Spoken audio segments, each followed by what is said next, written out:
Hi guys! So here's another one of my after jogging specials, as it's good for the mind and the reflection.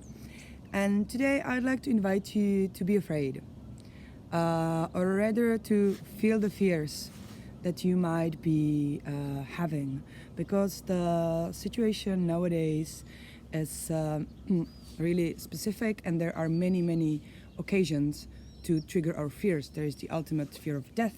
There is the fear of providing for oneself and the family. There is the fear of being alone, and many other fears that we might be experiencing. And I realized I was suppressing my fears. I wasn't aware of them. The thing is, when you suppress the fears, when we suppress the fears, they don't go away. They're just there, hidden.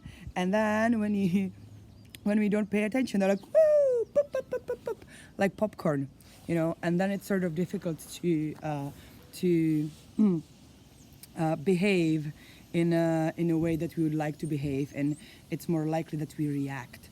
We react based on the fear. So instead of saying hello when my friend comes back from a trip, I say wash your hands.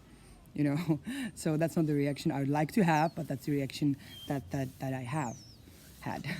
And so the first thing in order to be able to change this, to change our reactions, is to observe the fears, allow them. So allow ourselves to be afraid. And if we say that we are not afraid, well, believe me, the mind is a tool built by evolution in order to survive. So it just sees death everywhere. You look out of the window, there is, I don't know, a river, and like, oh, death. That's somehow how mind works, because it needs to protect us. It needs to protect us from death. We need to survive. So that's how mind is working. One of the ways how it's working. So yeah, we are. It's very natural for all of us to be afraid, and so the first step is to allow the fear, feel it with our body, then observe it. And then when we are able to see it, we can choose our reactions that are not based on the fear. Yeah, so my invitation for you is to do that. And then if you're like me and you're a bit struggling with the fact that you can't hug people, and they say that we need at least 4 hugs per day in order to survive, then my Zazinka came to hug me, very sweet.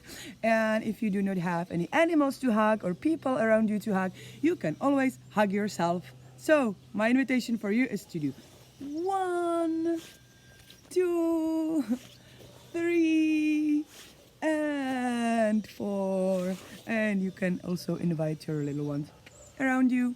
So be safe, be positive. Bye bye, guys.